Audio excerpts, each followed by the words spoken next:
Hello നമസ്കാരം. അപ്പോൾ ഇന്നത്തെ ഏറ്റവും പുതിയ എപ്പിസോഡിൻ്റെ സ്റ്റോറിയിലേക്ക് എല്ലാവർക്കും സ്വാഗതം കേട്ടോ. അങ്ങനെ വൈജയന്തി അലീനയോട് ദേഷ്യപ്പെടുകയാണ്. ഇതെൻ്റെ വീടാണ്, ഇവിടെ എന്ത് നടക്കണം എന്ന് ഞാനാണ് തീരുമാനിക്കുന്നത്, ആർക്കൊക്കെ എന്തൊക്കെ കൊടുക്കണം കൊടുക്കണ്ട എന്ന് തീരുമാനിക്കുന്നത് ഞാനാണ്, അത് എനിക്കും മേലെ ആളാവാൻ നോക്കണ്ട എന്നൊക്കെ പറഞ്ഞ് വീണ്ടും ദേഷ്യപ്പെട്ടുകൊണ്ടിരിക്കട്ടാ.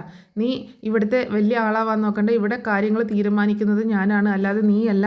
നിനക്ക് അങ്ങനെ എന്തെങ്കിലും കൊടുക്കണം എന്നുണ്ടെങ്കിൽ നീ നിൻ്റെ വീട്ടിലേക്ക് വിളിച്ചു കൊണ്ടുപോയി കൊടുക്കണം, അല്ലാതെ ഇവിടെ പറ്റത്തില്ല എന്നൊക്കെ പറഞ്ഞ് വീണ്ടും ദേഷ്യപ്പെട്ടുകൊണ്ടിരിക്കുകയാണ്.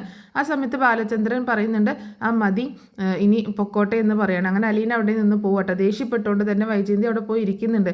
ആളവൻ വന്നേക്കുന്നു എന്ന് പറഞ്ഞുകൊണ്ട് ദേഷ്യപ്പെട്ടിട്ടിരിക്കുകയാണ്. ബബിതയാണെങ്കിൽ ഇതൊക്കെ അലീനയ്ക്ക് കിട്ടണം എന്നുള്ള ഒരു ചിരിയോട് കൂടിയിട്ട് നിൽക്കുക കേട്ടോ. അങ്ങനെ അലീന മുത്തശ്ശിയുടെ റൂമിലേക്ക് കയറി ചെല്ലുകയാണ്. അപ്പോൾ മുത്തശ്ശി ചോദിക്കുന്നുണ്ട്, കൊച്ചി നിന്നെ വൈജമോള് വഴക്ക് പറഞ്ഞത് കേട്ടല്ലോ, എന്തിനാന്ന് ചോദിക്കട്ടോ. ഒന്നുമില്ല മുത്തശ്ശി. ബാലനും എന്തോ പറയുന്നത് കേട്ടല്ലോ. അങ്ങനെ ഒന്നുമില്ല എന്ന് പറയുമ്പോൾ വഴക്ക് പറഞ്ഞിട്ട് ഒന്നുമില്ലാന്ന് എന്താ കാര്യം എന്ന് പറയാട്ടോ. അപ്പോൾ അലീന ചോദിക്കുന്നുണ്ട്. അലീന പറയുന്നുണ്ട്, മുത്തശ്ശി ഈ റോഡിലൂടെ പോകുന്ന ഒരു ലാസറേട്ടനില്ലേ, ആ ലാസർ, അയാൾ ഇന്ന് അതിലൂടെ പോകുമ്പോൾ ഞാൻ എന്നും മുറ്റടിച്ച് വരുമ്പോൾ ഞാൻ കാണുന്നതാണ് ഒരു വടിയും കുത്തിപ്പിടിച്ച് ഇങ്ങനെ പോകുന്നത്. ആ ലാസർ പണ്ട് വലിയ ജന്മിയായിരുന്നു, പിന്നെ എല്ലാം കള്ളും ചീട്ടും ഒക്കെ കളിച്ച് അതങ്ങോട്ട് നശിപ്പിച്ചു എന്ന് പറയണം മുത്തശ്ശി.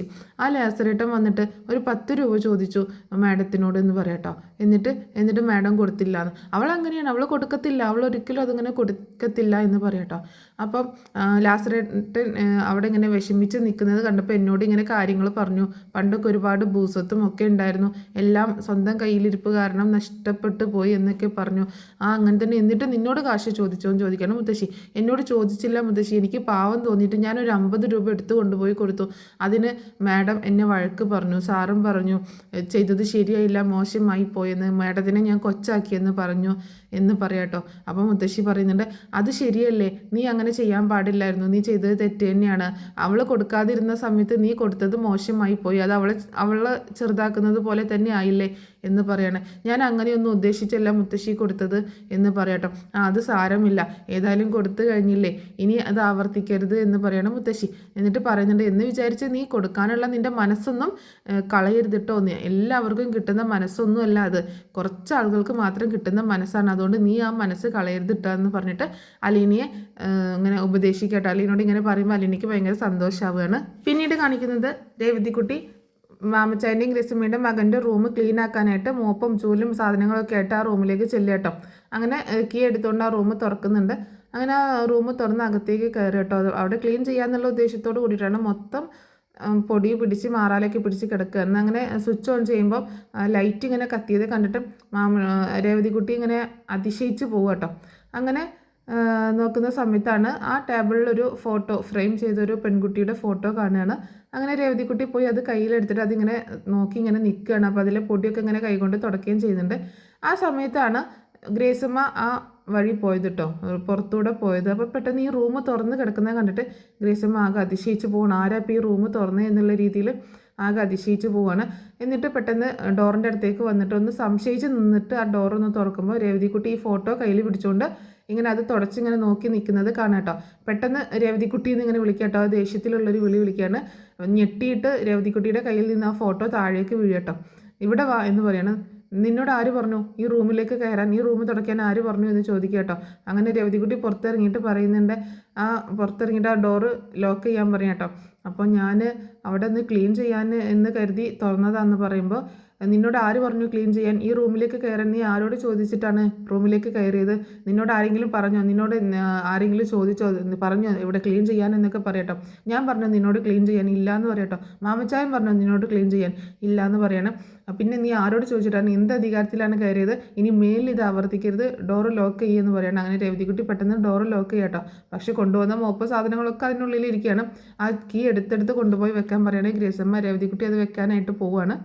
പിന്നീട് ഗ്രേസമ്മ ഇങ്ങനെ ആ ഡോറിൻ്റെ അടുത്തേക്ക് ചെന്നിട്ട് ആ ഡോറിൽ ഇങ്ങനെ കൈവച്ച് സങ്കടപ്പെട്ട് നിൽക്കട്ടോ. എന്നിട്ട് ആ ഡോറിൽ ഇങ്ങനെ ചാരി വിഷമിച്ചുകൊണ്ട് ഇങ്ങനെ കരഞ്ഞ് നിൽക്കുകയാണ്. പിന്നീട് കാണിക്കുന്നത് ഗ്രേസമ്മ ഇങ്ങനെ എന്തോ ആലോചിച്ച് സങ്കടപ്പെട്ട് ഇങ്ങനെ സെറ്റിൽ ഇരിക്കുന്നതാട്ടോ. ആ സമയത്ത് രേവതിക്കുട്ടി അങ്ങോട്ടേക്ക് വരുന്നുണ്ട്. രേവതിക്കുട്ടി ഇങ്ങനെ സ്റ്റെപ്പ് ഇറങ്ങി വരികയാണ്. എന്നിട്ട് അവൾ ഒന്ന് ശബ്ദം ഉണ്ടാക്കുന്നുണ്ട് കേട്ടോ. അപ്പം ഗ്രേസമ്മ അത് ശ്രദ്ധിക്കുന്നുണ്ട്, പക്ഷെ മൈൻഡ് ചെയ്യുന്നില്ല. വീണ്ടും രേവതിക്കുട്ടി ഒന്ന് ചുമയ്ക്കുന്നുണ്ട്. അപ്പോഴും ഗ്രേസമ്മ മൈൻഡ് ചെയ്യാതെ ഇങ്ങനെ ഇരിക്കട്ടോ. അപ്പം രേവതിക്കുട്ടിക്ക് ആകെ വിഷമമായിട്ട് പെട്ടെന്ന് ഗ്രേസമ്മയുടെ അടുത്തേക്ക് വരികയാണ്. അടുത്തേക്ക് വന്നിട്ട് രേവതിക്കുട്ടി പറയുന്നുണ്ട്, എന്നോട് പിണങ്ങല്ലേ, സോറി എന്ന് പറയാട്ടോ.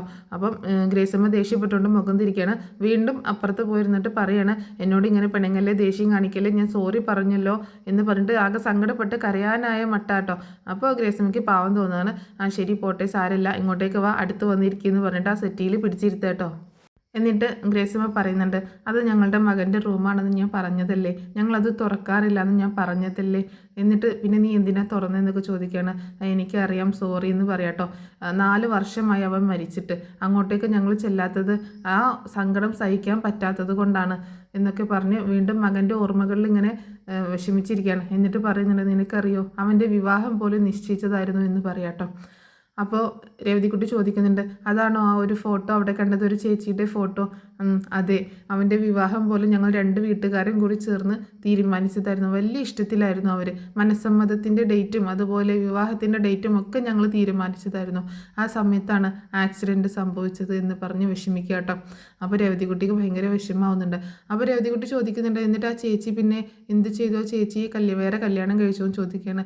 ആവോ അറിയില്ല, ഞങ്ങൾ പിന്നെ അത് അന്വേഷിച്ച് പോയില്ല, എന്തിനാ വെറുതെ എന്ന് പറയണം. ചേച്ചി ചിലപ്പോൾ വേറെ കല്യാണം കഴിച്ച് പോയിട്ടുണ്ടാകും അല്ലേ എന്ന് പറയാട്ടോ. രേവതിക്കുട്ടി, നീ എന്തിനാ അതൊക്കെ അന്വേഷിക്കുന്നത്, നിനക്കത് അന്വേഷിക്കേണ്ട കാര്യം എന്താണെന്ന് ചോദിക്കുകയാണ് ഗ്രേസമ്മ. പിന്നീട് കാണിക്കുന്നത്, അന്ന് അലീന ഒരു സ്ത്രീക്ക് ഒരു 3000 റുപ്പീസ് കൊടുത്തിട്ടുണ്ടായിരുന്നല്ലോ മകളുടെ ഓപ്പറേഷന് വേണ്ടിയിട്ടാണെന്നും പറഞ്ഞിട്ട്. ആ സ്ത്രീ മകളെയും കൂട്ടിയിട്ട് നമ്മുടെ കടപ്പാട്ടൂർ വീട്ടിലേക്ക് വരിക കേട്ടോ. ആ സ്ത്രീ കോളിംഗ് ബെല്ലടിക്കുക കേട്ടോ. അങ്ങനെ ഡോറ് തുറന്ന് വരുന്നത് വൈജിയാണ്. സഹായം ചോദിച്ച് വല്ലതും വന്നതാണോ എന്ന് ചോദിച്ച് ദേഷ്യത്തോടെ കേട്ടോ വരുന്നത്. സഹായം ചോദിച്ച് വന്നതല്ല, ഒരു കാര്യം പറയാനായിരുന്നു. ഇവിടുത്തെ ഒരു കൊച്ചില്ലേ, ആ കൊച്ചിനെ കാണാൻ വന്നതാണ്. എന്നാൽ എന്താ കാര്യം, പെട്ടെന്ന് പറയാം, എനിക്ക് വേറെ ജോലി ഉണ്ടെന്ന് പറയുമ്പോഴാണ് പറയുന്നത് കേട്ടോ. അപ്പോൾ പറയുന്നുണ്ട്, ഇവിടുത്തെ ആ കൊച്ചില്ലേ, എൻ്റെ മോൾക്ക് നല്ല വയറുവേദനയൊക്കെ ആയിരുന്നു. ആ സമയത്ത് പെൻഡിസൈറ്റിസ് ആണെന്ന് ഡോക്ടർ പറഞ്ഞു.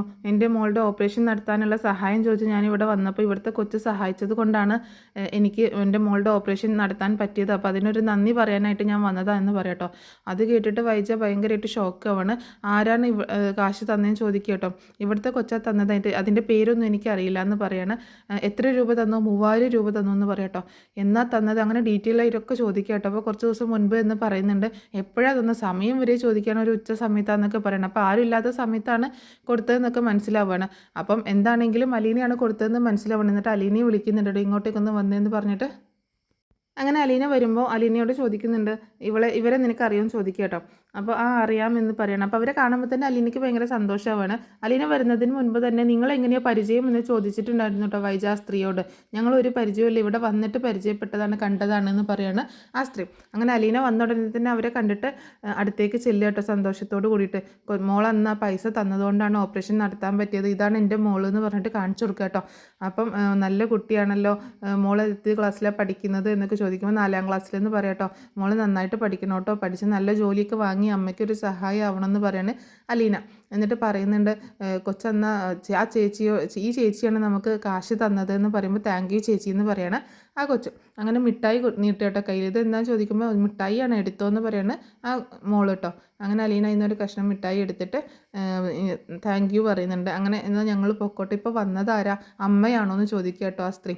അപ്പോൾ അലീന ആകെ അതിശയിച്ച് ആകെ ഇങ്ങനെ ഞെട്ടി പോവുകയാണ്. എന്നിട്ട് അതേന്ന് പറയുന്നുണ്ട് കേട്ടോ. ആദ്യമായിട്ടാണ് അലീന ഒരാളോട് അതെൻ്റെ അമ്മയാണെന്നുള്ള ഒരു വാക്ക് പറയുന്നത്. അങ്ങനെ ആ സ്ത്രീ എന്നാൽ ഞങ്ങൾ പൊക്കോട്ടെ എന്ന് പറഞ്ഞിട്ട് അങ്ങനെ പോവുക കേട്ടോ. അവരിങ്ങനെ തിരിഞ്ഞു നോക്കിയാണ് പോകുന്നത്. കാണിക്കുന്നത് ബാലചന്ദ്രൻ്റെ അടുത്ത് വന്നിട്ട് എല്ലാ കാര്യങ്ങളും പറഞ്ഞു കൊടുത്തിട്ടുണ്ടായിരുന്നു കേട്ടോ വൈജ. എന്നിട്ട് പറയുന്നുണ്ട്, ഇതങ്ങനെ വെറുതെ വിടരുത് ബാലചന്ദ്ര എന്ന് വിടുകയാണ് പറയാട്ടോ. അങ്ങനെ അലീന വരുന്ന സമയത്ത് ഇതേ വരുന്നുണ്ടെന്ന് പറയണം. അങ്ങനെ അലീന വന്നിട്ട് ഇവരുടെ അടുത്ത് നിന്നിട്ട് ഒന്ന് ചിരിച്ചിട്ട് പോകാൻ നിൽക്കുന്ന സമയത്ത് അലീന അവിടെ നിന്ന് നിന്നേന്ന് പറയാട്ടോ ബാലൻ. എന്നിട്ട് അങ്ങോട്ട് ചെന്നിട്ട് ചോദിക്കുന്നുണ്ട്, ആ വന്നു പോയ സ്ത്രീ ആരാണ്, ആ വന്നു പോയ സ്ത്രീക്ക് നീ 3000 രൂപ കൊടുത്തു എന്ന് ചോദിക്കുകയാണ്. ഞാൻ കൊടുത്തു, അത് നിനക്ക് എവിടെ നിന്ന് കിട്ടി കാശെന്ന് ചോദിക്കുമ്പോൾ അത് എൻ്റെ കയ്യിലുണ്ടായിരുന്ന കാശാണ് എന്ന് പറയാട്ടോ.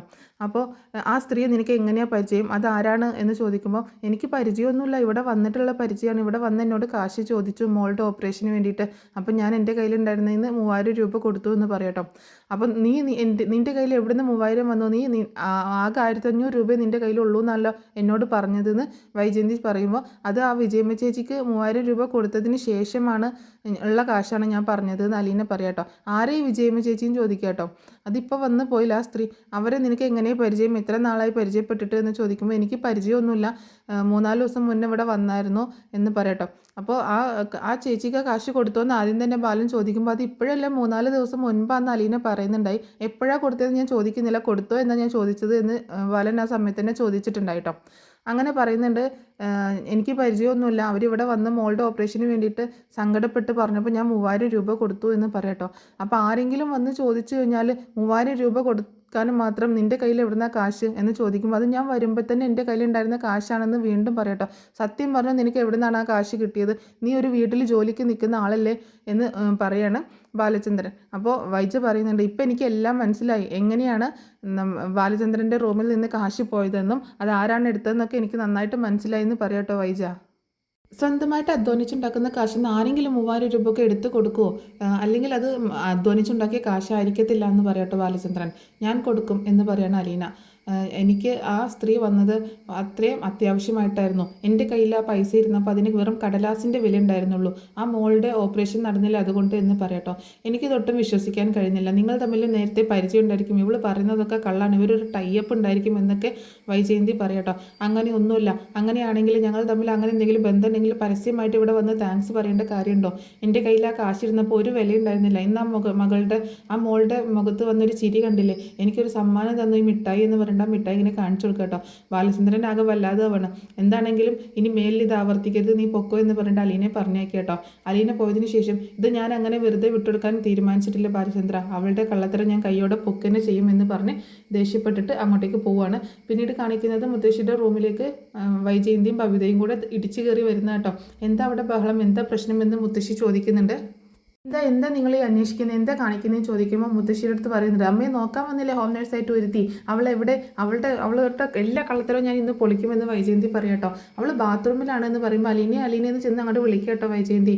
എന്നിട്ട് അവിടെ മൊത്തം അന്വേഷിച്ചുകൊണ്ടിരിക്കുകയാണ്. അവളുടെ ബാഗ് എടുത്ത് പരിശോധിക്കുമ്പോൾ അമ്മ ഇങ്ങതാ ഞാൻ നോക്കാമെന്ന് പറഞ്ഞിട്ട് ബബിത ബാഗ് വാങ്ങിച്ചുകൊണ്ട് അതിലുള്ളത് മുഴുവൻ വാരി വലിച്ചിട്ടുകൊണ്ട് നോക്കുകയാണ്. നിങ്ങൾ എന്തായി കാണിക്കുന്നത്, എന്തായി അന്വേഷിക്കുന്നത് എന്നൊക്കെ ചോദിക്കുന്നുണ്ട് മുത്തശ്ശി. ആ സമയത്താണ് അലീന ബാത്റൂമിൽ നിന്ന് പുറത്തേക്ക് വരുന്നത് കേട്ടോ. ബാഗ് പരിശോധിക്കുന്നത് കണ്ടിട്ട് അലീനയ്ക്ക് ആകെ ഞെട്ടിപ്പോകണം. അലീന എന്താ ഇപ്പം ഇങ്ങനെയെന്നുള്ള രീതിയിൽ. അപ്പോഴാണ് വൈജയന്തി ബ്രിജിത്താമ്മയുടെ ഫോട്ടോ എടുത്ത് നോക്കുന്നത് കേട്ടോ. അങ്ങനെ ആ ഫോട്ടോ തിരിക്കുമ്പോൾ അതിൻ്റെ പുറകിലായിട്ട് കുറച്ച് കാശ് തിരികെ വെച്ചിട്ടുണ്ടായിരുന്നു. അപ്പോൾ ആ കാശ് എടുത്ത് വൈജയന്തി ഇങ്ങനെ എണ്ണി നോക്കുന്നുണ്ട്. ആ കാശ് കയ്യിൽ പിടിക്കുകയാണ്. അങ്ങനെ ബബിത അതിങ്ങനെ ചെയ്തുകൊണ്ടിരിക്കുന്ന സമയത്താണ് പെട്ടെന്ന് ഒരു റിങ് താഴേക്ക് ചാടുക കേട്ടോ. അങ്ങനെ ബബിത അതെടുത്തിട്ട് അമ്മ ഇതേ ഒരു ഗോൾഡ് റിങ് എന്ന് പറഞ്ഞിട്ട് കാണിച്ചു കൊടുക്കുകയാണ്. അപ്പോൾ അത് സംശയത്തോട് കൂടിയിട്ട് ഇങ്ങനെ അമ്പരന്ന് നോക്കുക കേട്ടോ അലീനയും മുത്തശ്ശിയും ഒക്കെ. വൈജയന്തി ആണെങ്കിലും അത് വാങ്ങിച്ചിട്ട് ഇത് ഗോൾഡ് ആണോ എന്ന് ചോദിക്കുകയാണ്. എനിക്കറിയില്ല എന്ന് പറയാട്ടോ. അപ്പോൾ എന്താ നിനക്കറിയാതെ, ഇത് നിൻ്റെ അല്ലേന്ന് ചോദിക്കുമ്പോൾ ഇത് എൻ്റെ അല്ല എന്ന് പറയാണ് അലീന. അതിലെന്തോ കള്ളത്തരം ഉണ്ടല്ലോ എന്ന് പറഞ്ഞ് നിൽക്കട്ടോ വൈജയന്തി. ആകെ അമ്പരന്ന് എന്താ ഇനിയിപ്പോൾ ചെയ്യുക, എന്താ ഇപ്പോൾ സംഭവം എന്നൊന്നും മനസ്സിലാവാത്ത രീതിയിൽ നിൽക്കുന്ന അലീനയെ കാണിച്ചുകൊണ്ടാണ് എപ്പിസോഡ് അവസാനിക്കുന്നത്. അപ്പോൾ ഇന്നത്തെ സ്റ്റോറി നിങ്ങൾക്ക് ഇഷ്ടമായിട്ടുണ്ടാവുമെന്ന് വിചാരിക്കാം കേട്ടോ. അപ്പോൾ സപ്പോർട്ട് ചെയ്യുക. നാളത്തെ എപ്പിസോഡിൻ്റെ പ്രൊമോ സ്റ്റോറി ആയിട്ട് ഞാൻ ഉടനെ തന്നെ അപ്ലോഡ് ചെയ്യുന്നതായിരിക്കും കേട്ടോ. Thanks for watching.